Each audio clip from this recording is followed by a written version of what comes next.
Okay, so I thought I'd make another fun video. I'm gonna demonstrate how I've doubled the batteries on my trailer. I wanted to have more power so that it could run my house longer, and this is what I ended up doing. So, in fact, I'll come underneath here, climb up here. Okay, so here's where the batteries normally go, inside of this tray here. And what I did was I just took these little brackets that they use to tie the, or to hold down the batteries, and I just rotated them around. So you can see that these used to sit here. The holes in these brackets aren't dead center. Would have been nice if they were dead center, but they're not. So as I rotated this around, it kind of leaned out, kind of went further. As you can see, it's probably a good inch further in than what I would have preferred, but that's totally fine. I also took the metal brackets off that were underneath this area that was covering the fuel lines that were going back to the generator, and then also on this other side here where the battery cables come through. That was because once I got the batteries in place, I knew I was not going to be able to get those out. So I thought it best to take them off in advance and just have the cavities exposed. In fact, they're sitting right here on the edge of my trailer. I haven't decided what to do with them. I got a few extra of them now. Probably just bolt them down somewhere on the trailer. And then on the wiring, one of the trailers I bought actually had a, it was, instead of being a Y connector, it was a X adapter, I guess you'd call it. So it, instead of having one Anderson connector go up to two, it basically had from this joint two coming off this side, two coming off that side. So I ran the normal cable that comes up from the front of the cabinet, comes just in underneath the batteries here. I hook into this X adapter, the Y adapter that has an extra end on it. These two come up to my batteries here and here, and then the extra adapter I have come over here, and then it comes over and then hooks onto these two batteries. I haven't decided if it matters. I've always heard that they recommend that you have equal length wire to all batteries, and in this case I don't have equal length wire. Essentially this line, pretty much from about here over, there's probably another 2 feet of wire. I don't think it's enough to be worried about, but until I know for sure, I'm going to be monitoring that, just paying close attention to it. Now, I don't know if anyone else has noticed, but how could I possibly put the batteries on the left and right side of the trailer and have it actually clear the solar panels? And that's a really good question, because normally the solar panels, they sit down about 12 inches below where the batteries are at. So what I did, I'll try zooming in here. I showed this in another video, but I built a small extension arm, and on the southern end it's only 12 inches, so this right here is 12 inches tall, and then this one over here is 18 inches tall. And there's a reason why I did it that way, which I'll show you here shortly. Okay, so I rotated my solar panels and stowed them in the normal stowed position here. And you can see here a good example of the arm that I added. I basically had a welder fabricate me this. Has just basically a flat section here, and then it's got the pole, and then exactly the same on top. So from a distance you can just kind of get a good shot of this. Pretty simple. The most complicated part of it was raising this bracket, because I had to move it from down here up to here, and in order to do that I had to buy me one of these little guys. This is called a riv nut. It's kind of a cool little thing, but you drill a hole and then you stick this nut in there, and then it compresses it from the back side, and that's how it locks into there. It's pretty awesome. But anyway, I had to redo these up here, and you can see now that I clear the batteries. So I'll just kind of move this a little bit. There we go. It just barely clears the batteries. At 12 inches, it gives me about, I don't know, 2 or 3 inches clearance. And then same thing on the other side. Now, the reason why I went higher on one side than the other is that this is my southern facing, which the sun is right there.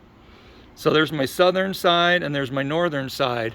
And as many of you know, during the winter, one side of the panels will be shaded by the other one if you have any kind of a tip or tilt on the panels.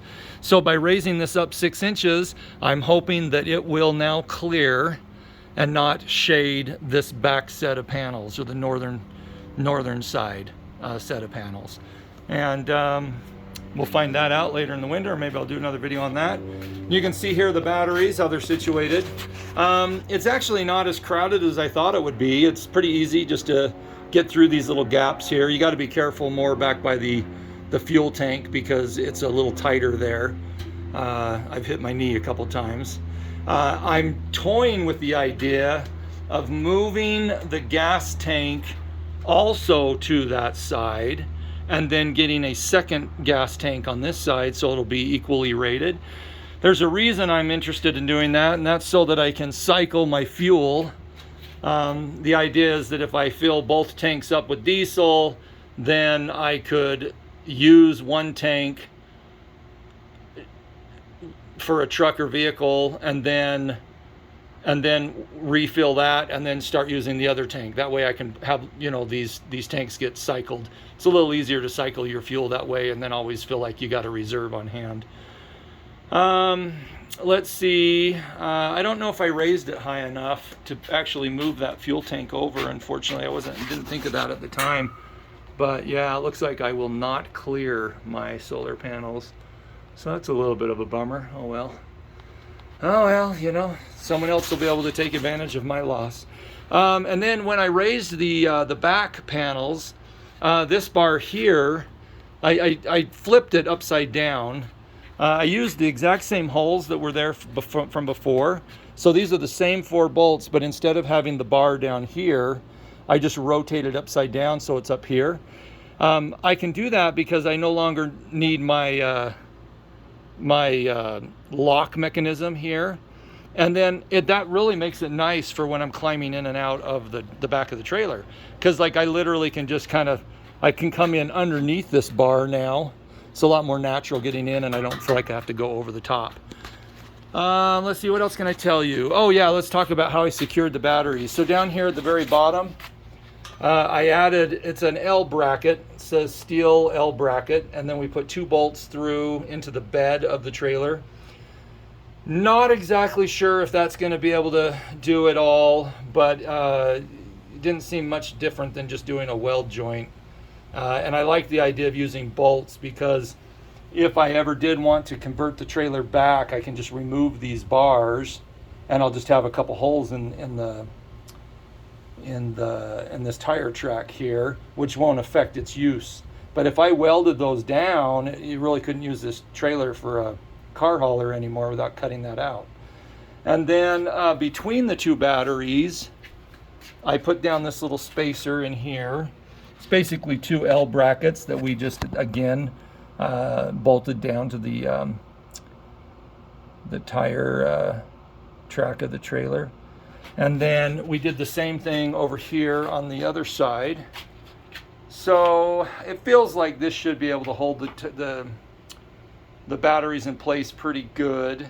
And then in addition to that, I took these, which by going onto the top of this bar here, my welder had to cut these and actually shorten it just a little bit. So he just cut these and then raised that up and then re-welded it so that this now sits here and it holds the battery in place just like it does on the other side.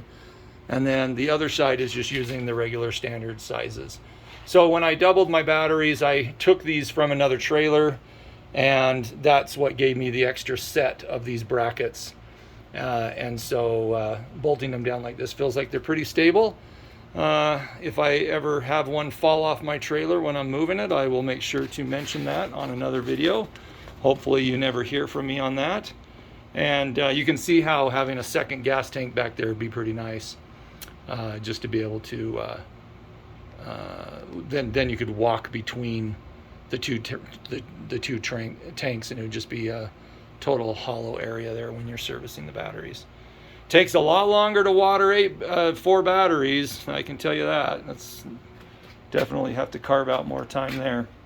Can't think of anything else that I could report on this, so I'll let you guys go. Oh, when I raised the solar panels, I had to pull these off. This used to go all the way up in there, and it was just a little too tight when I raised it, so I have to decide what I'm going to do with these cables. I'll probably thinking I'm going to get some more of this stuff, this little curly plastic, just to kind of cover the wires, and I'll just kind of go all the way up.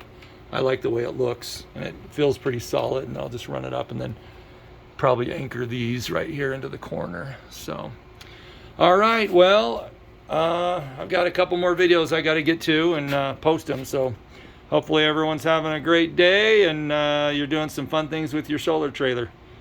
Bye, everyone.